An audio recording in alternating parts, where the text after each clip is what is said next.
Bonjour à tous, j'espère que vous allez bien. Bonjour les amis, on se retrouve pour la guidance du jour, ce jeudi 18 mars. Alors la guidance est le conseil du jour. Alors je vais prendre l'oracle des fées. C'est un oracle que l'on m'a offert, mais dont je me sers rarement, mais donc je vais quand même m'en servir aujourd'hui pour faire le conseil du jour et la guidance du jour. Et je vais m'appuyer sur la carte, mais aussi plutôt sur le livre, puisqu'en fait c'est un oracle que je ne connais pas. Alors on va voir ensemble quel va être le conseil de ce jour. C'est vraiment très guidance par le jeu en lui-même et par le livre aujourd'hui. On va commencer comme ça. C'est une journée différente de temps en temps. J'ai envie de tester des choses différentes. Donc voilà, aujourd'hui on essaye de cette façon. Alors, ah mince, j'ai déjà une carte qui s'est mise à l'envers. Alors voilà, avec l'oracle des fées, c'est un très joli jeu. Il y a de belles illustrations. C'est vraiment, on est vraiment plongé dans un monde vraiment magnifique. Le Final Fantasy, la féerie, il est très beau. Et voilà, donc on va voir quelle est ta guidance pour ce jour, pour ce jeudi 18 mars. Alors, avec ce bel oracle des fées, qu'est-ce qu'il nous dit pour ce jeudi 18 mars? Alors, on a, voilà, je vous montre la carte. Alors, je ne sais pas si vous la voyez bien. Voilà. Alors, cette carte, on voit un enfant derrière un arbre. Donc, on nous parle d'aperçu visionnaire. On nous parle d'enfants indigo, d'enfants arc-en-ciel, cristal. Parce que vous savez que les enfants qui naissent à notre époque et depuis quelque temps sont des enfants qui ont quand même des capacités, qui sont différents. On les appelle parfois les enfants indigos parce qu'ils sont, bien sûr, on le voit dans leur comportement, dans leur compréhension, on voit qu'ils ont quelque chose de plus, hein, des enfants arc-en-ciel ou des enfants cristal. Alors, je vais vous dire ce que nous explique cette carte, puisque je ne la connais pas du tout. Donc, on va voir ensemble ce que dit cette carte, avec aperçu visionnaire. Alors, on voit un elfe qui est là, qui est éclaireur, qui regarde le monde des humains et qui saisit un petit peu les occasions d'apercevoir la magie qui est en eux. Donc les enfants, ils ont cette capacité de voir la magie autour d'eux, que nous ne voyons plus, hein, puisque nous, on est quand même formatés par le monde. Les nouvelles générations arrivent, disent les vieilles fées. Il veut absolument partager son savoir et apprendre d'elles. En réalité, bien sûr, nous sommes tous magiques. Mais il existe aujourd'hui des enfants et de jeunes adultes qui sont plus ouverts euh, que les générations précédentes. Les fées recherchent ces êtres afin d'entrer en contact avec eux. Ces nouveaux enfants sont faciles à reconnaître si l'on sait où chercher. Quelquefois appelés enfants indigos, ce sont des guerriers paisibles, des militants dotés d'un amour profond pour la nature. Donc voilà, si vous avez des enfants comme ça que vous reconnaissez autour de vous, qui sont très pour la nature, très militants pour la nature et pour l'écologie, ça fait partie des enfants indigos. Ils sont particulièrement sensibles et peuvent discerner très facilement si les gens disent la vérité ou non. Certains d'entre eux ont le sentiment de représenter un saut de l'évolution de l'espèce humaine. Demandez à cet elfe et il vous dira que les enfants qui cherchent sont tout simplement conscients de ce qu'ils sont. D'autres, plus âgés, sont plus effrayés. On leur a dit pendant des années qu'ils n'étaient pas normaux. C'est pourquoi l'elfe les surveille pour pouvoir communiquer clairement avec eux et leur dire qu'ils ne sont pas fous, mais seulement capables de voir et d'entendre. C'est vrai que maintenant on est un petit peu plus ouvert à ça, mais il y a quelques années on disait ah les enfants ils sont terribles, ils comprennent rien, alors qu'en fait ils comprennent vraiment tout, même ils ont des perceptions totalement différentes des nôtres. Et ils ont des visions différentes des nôtres, puisque eux, ils n'ont pas tout ce que nous, on a appris, ils sont encore dans leur monde visionnaire, et ils ont souvent des capacités. Ces êtres reviendront de leur rencontre avec l'éclaireur avec la sensation d'être très développés, d'avoir été en contact avec le grand tout, l'impression d'avoir rencontré leur propre vérité. Ils croiront désormais à leurs intuitions. Ils sauront toujours quand on leur dit la vérité et quand on leur ment. Mais ils n'auront plus de sentiments de doute à propos d'eux-mêmes. Donc il faut laisser ces enfants prendre confiance en eux. S'ils vous disent qu'ils voient des choses, il y a des enfants qui ont des capacités, hein, qui peuvent voir aussi des choses. Donc il faut croire en eux quand ils vous disent certaines choses. Même ils vous parlent d'un ami imaginaire, ils vous parlent de choses comme ça. Bon, ben, c'est leur monde, mais il y a des enfants qui peuvent vraiment capter certains mondes que nous ne pouvons pas capter. Alors, le message divinatoire, c'est il est temps d'arrêter de manger des fast-foods et d'accepter les messages des autorités simplement parce qu'elles ont le pouvoir. Il est temps de trouver votre autorité intérieure et de prendre des mesures pour changer la planète de manière saine et bienfaisante. Donc, on nous dit de faire attention à la planète, de faire attention à notre environnement, de trouver notre force intérieure, de savoir ce qui est bon pour nous, d'arrêter de manger des fast-foods. Ça, c'est amusant, je trouve. Oui, puisque c'est pas de la bonne nourriture, entre guillemets, c'est de la malbouffe. Hein.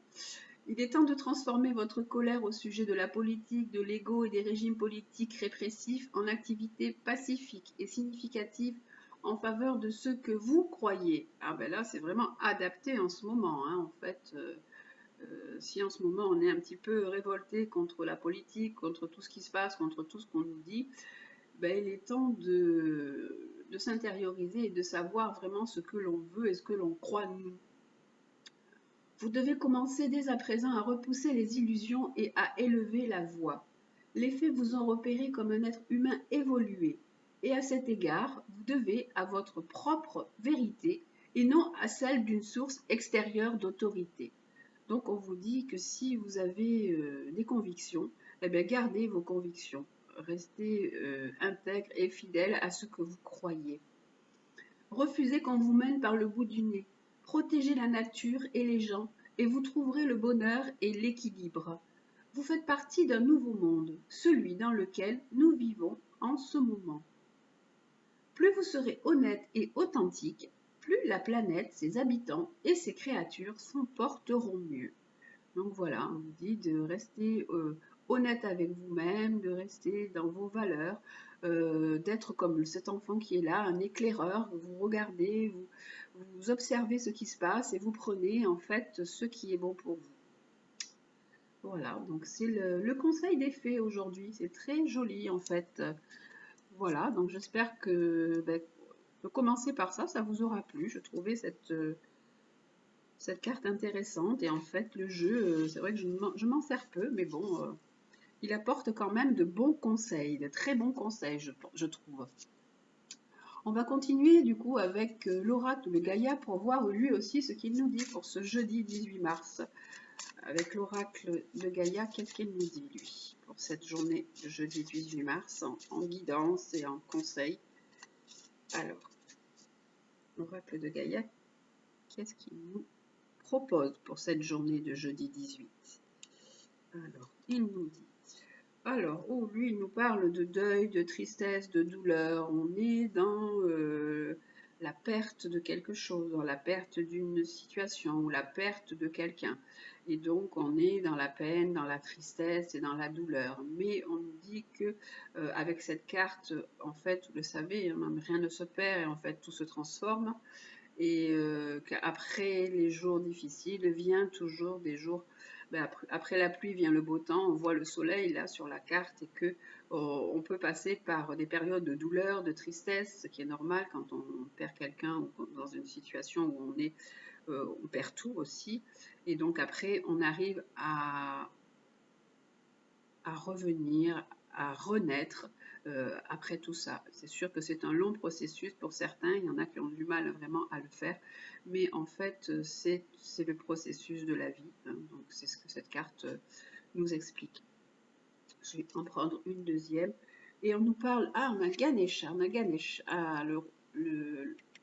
l'éléphant hindou, qui nous parle, lui, d'obstacles écartés, de protection et de conseils. Cette carte aussi, c'est une carte qui nous parle d'abondance, avec Ganesh, la carte de l'éléphant. On nous dit que les obstacles, après tout seront quand même écartés, et on va pouvoir avoir plus de chance. Tout ce qui a empêché notre avancée, tout ce qui nous a empêché d'aller de l'avant sera bientôt résolu. et les obstacles seront écartés et qu'on va pouvoir poursuivre notre route. Et les projets vont se réaliser après toute cette période de tristesse et de douleur.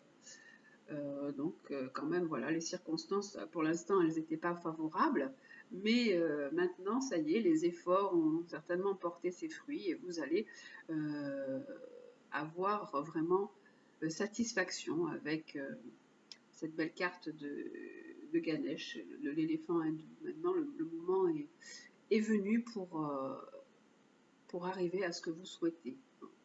En fait, vous pouvez vous sentir aussi protégé par quelque chose, quelque chose de supérieur. Vous pouvez aussi vous sentir protégé par vos anges, par un monde invisible qui est là et qui vous bénit et qui vous protège. Voilà, votre route maintenant, elle est quand même un petit peu plus dégagée après cette période de tristesse et de deuil.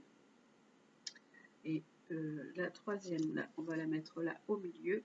Alors, en fait, on nous parle de reflet. Alors, le reflet ici, c'est ce que vous ressentez. En fait, tout ce que vous vivez, c'est comme ce que vous ressentez. En fait, là, on voit l'eau qui reflète les émotions. Si vous êtes dans des émotions négatives, vous attirez du négatif. Vous savez que la pensée est créatrice. Donc, si vous voulez avoir du positif, eh bien, il suffit simplement de penser positif. Il suffit aussi d'avoir des visions positives des choses, de la visualisation. Vous pouvez visualiser que des belles choses vont vous arriver. En fait, ce que vous voyez autour de vous, reflète un peu ce qui se passe en vous. Si vous éprouvez du chaos, de la peine et de la tristesse, c'est parce que en vous, si vous voyez tout ça, rien que ça autour de vous, c'est parce qu'en fait, en vous, il y a cette tristesse, il y a cette peine, il y a cette douleur. Si les choses ne fonctionnent pas bien, et vous dites les choses ne fonctionnent pas bien à l'extérieur, mais est-ce que ça fonctionne bien en vous? Donc ça, c'est une question déjà à vous poser. Ça pose un peu une autocritique. C'est une question qui vous parle d'autocritique. Regardez un petit peu à l'intérieur de vous. Ne regardez pas juste la surface, mais allez un petit peu chercher au fond de vous. Là, on voit la lune qui reflète une fois, qui reflète deux fois, qui reflète plusieurs fois. Donc, allez chercher un petit peu profond. Qu'est-ce qui ne va pas en vous pour que autour de vous, vous voyez que des choses un petit peu négatives. Voilà, et donc vous pouvez aussi observer vos pensées dans la journée et puis noter ceux qui sont ni positifs ni constructifs. Hein. Gardez, voilà, vous marquez les pensées négatives que vous avez, les pensées qui ne vous font pas avancer et les pensées qui peuvent être positives. Et vous allez peut-être voir que vous avez beaucoup plus de pensées négatives que de pensées positives. Donc vous pouvez peut-être aussi même tenir un journal ou écrire des choses quand vous êtes en pleine dans toutes ces émotions. Ça peut vous permettre de sortir tout ce qui ne va pas en vous et d'être un petit peu un exutoire. Qu'est-ce qui déclenche un petit peu toutes ces émotions aussi? Si vous aimez écrire, ça peut aussi vous permettre de faire vraiment émerger des choses qui sont enfouies profondément en vous. Alors, et ensuite, après, si vous continuez à être bien sûr dans toujours cet état de mélancolie, dans cet état de douleur et de tristesse, c'est que vous êtes aussi dans une période de déprime ou un peu de dépression, et donc vous pouvez demander, même vous devez certainement demander de l'aide à quelqu'un, à un médecin ou à un thérapeute. Donc là, on vous dit peut-être que vous devriez commencer un travail sur vous, et après tout ça, tous les obstacles seront écartés, voilà, et vous aurez vraiment un beau chemin qui va s'ouvrir à vous. Comme là, on voit toutes les fleurs. Là, les cartes sont très très sombres, hein, tandis que là, on voit vraiment des fleurs, on voit comme si le printemps revenait, renaissait.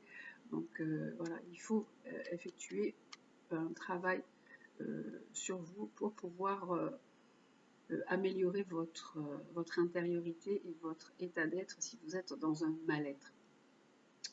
Voilà, avec l'oracle de Gaïa pour le conseil de cette journée de jeudi 18. Alors, nous allons prendre le tirage sentimental pour cette journée de jeudi. Alors, je vais prendre les petites bolocs comme d'habitude. Je vais les mettre là. Alors, je vais prendre quelques bolocs et vous allez au hasard et vous allez choisir. Alors, je prends l'étoile, l'abeille et la roue. Voilà. Nous avons l'étoile, une petite abeille et la roue. Voilà, pour le gouvernail. Alors, pour le côté sentimental pour cette journée de jeudi 18. Alors, qu'est-ce que nous propose l'améthyste Love Oracle pour cette journée? Il va y avoir donc 3 cas et vous choisissez la breloque qu'il vous plaît avec, bien sûr, il y aura les cartes en dessous. Vous savez que chaque tirage que je fais quand même un tirage général, donc vous prenez ce qui résonne en vous et ce qui est bon pour vous. Alors, hop là, nous allons voir. Alors, pour l'étoile, et la roue, voilà. Je prends à chaque fois 3 cartes sous chaque.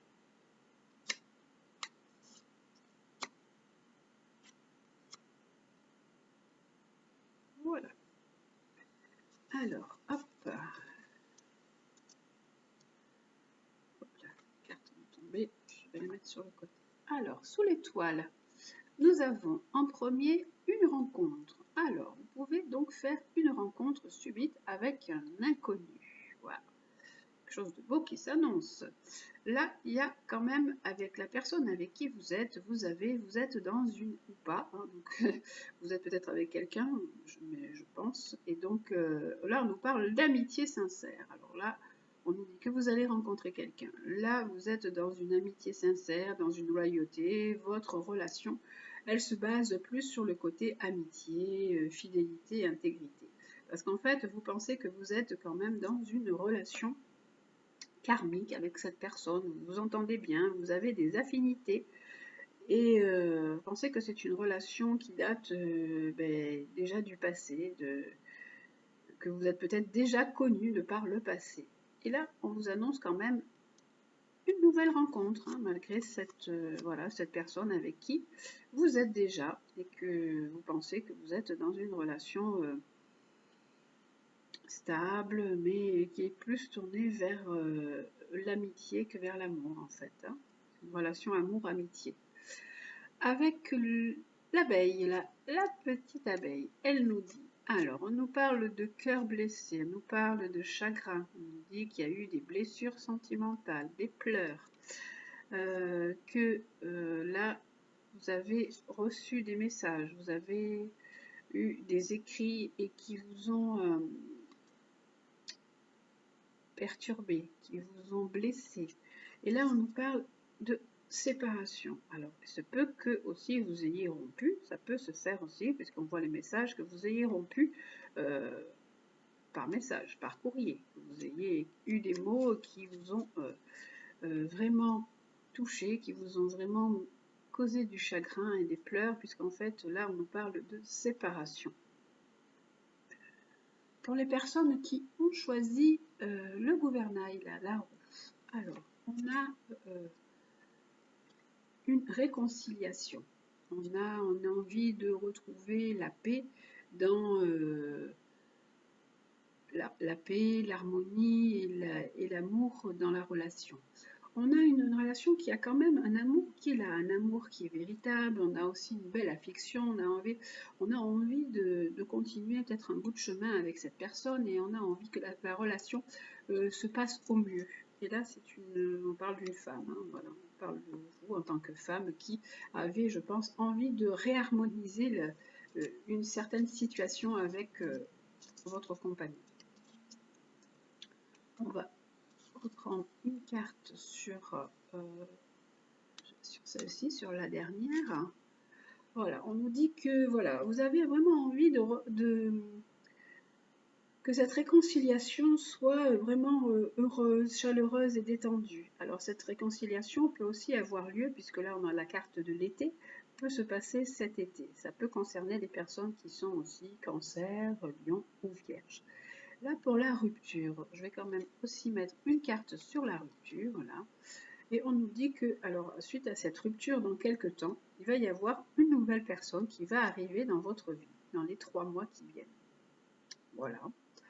Et donc pour là, la nouvelle rencontre et la relation karmique, on nous dit que quand même c'est une relation alors où vous êtes vraiment en lien avec la personne, vous sentez qu'il y a quelque chose entre vous, qu'un lien est fort et un lien est plus fort même que l'amour, puisqu'il s'est transformé maintenant en amitié, en intégrité, en différentes valeurs. Et là, on nous dit qu'en fait, que cette relation est en train de se terminer. C'est une relation qui est assez froide, il n'y a plus la belle énergie, la belle fougue, ce sentiment qu'il y avait au départ. Voilà, la relation est en train de s'éteindre un peu.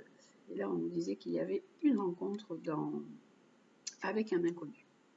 Voilà, donc pour le tirage de ce jeudi 18 mars, le tirage sentimental. Voilà, donc j'espère que ce tirage vous aura plu. Il a été un peu différent aujourd'hui.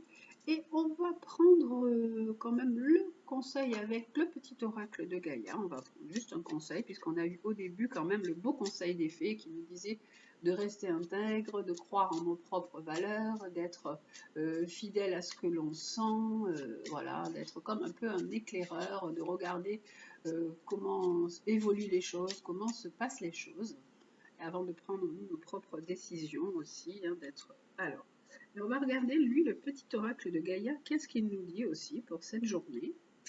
Alors, hop, on va prendre celle-ci pour cette journée. Sublime. Ah, j'ai jamais eu cette carte pour l'instant, c'est la première fois que je l'ai, donc c'est sublime, magnifique.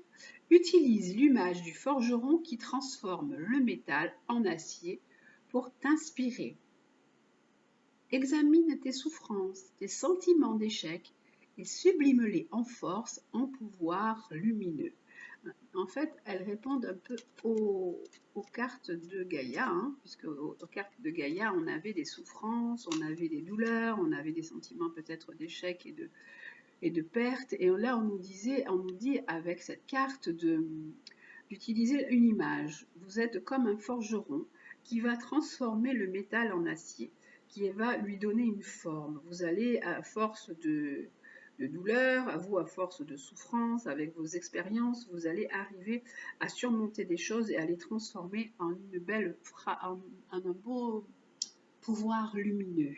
Voilà, donc sublimer tout ça et à les transformer vraiment en quelque chose de positif. Voilà.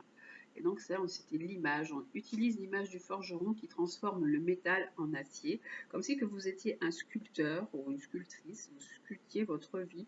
C'est vous, en fait, hein, qui sculptez votre vie. En fait, on est normalement, hein, puisqu'il y a des personnes qui font que subir leur vie, mais normalement, on est acteur de sa vie. Et donc, quand on est acteur de sa vie, on peut transformer les choses et donc on peut les sublimer, les rendre belles. Et comme là, on peut devenir notre propre sculpteur ou sculptrice de sa vie en faisant de belles réalisations de tout ce que l'on a vécu. Voilà pour cette journée du jeudi 18 mars. C'est un très beau tirage, je trouve. J'espère qu'il vous aura inspiré. En attendant, je vous dis, eh bien, prenez toujours bien soin de vous. Je vous embrasse et je vous souhaite une très très belle journée et à demain.